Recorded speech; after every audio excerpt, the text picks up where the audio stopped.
Daddy, doon na muna kami titira sa Tagaytay, ha? Nandun naman si Yaya Josie, so don't worry. We'll be fine. Daddy, kahit medyo po malayo yung Tagaytay, madadalaw pa rin naman po namin kayo eh. Yes, Daddy. Tsaka, pagpe-pray namin kay Papa Jesus na magising ka na. I love you, Daddy.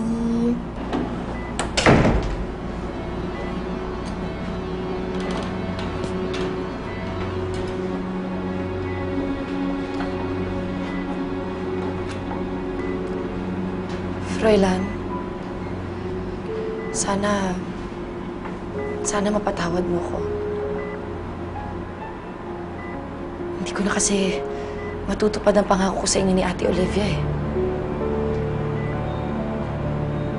Alam kong ibinili niyo sa akin ang mga anak niyo.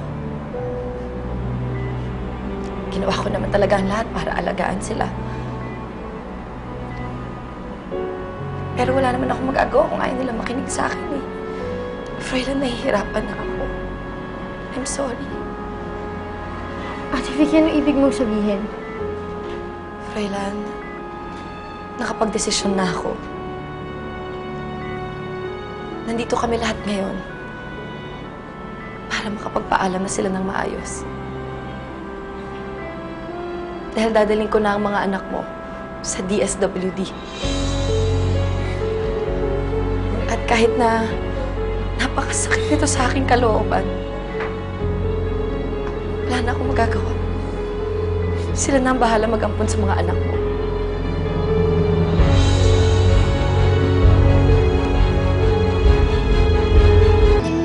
You can't do this to us! Hindi kami papayag ng pampon! Hindi kami papayag! Justin, sawang-sawa na ako. Ano magagawa ko? Ayaw niyo naman sa akin, di ba? Talagang ayaw!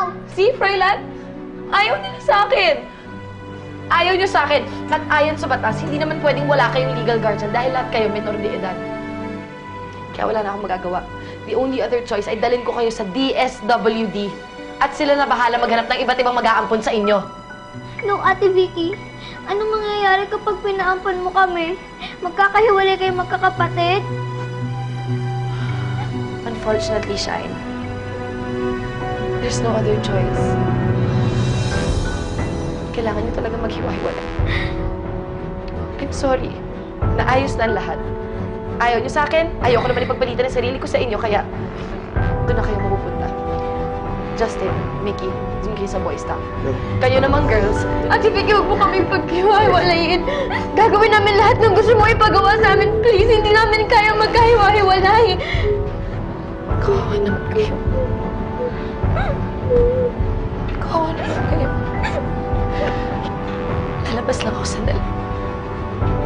Kailangan ko muna mag-isip kung kaya ko pa kayong tanggapin.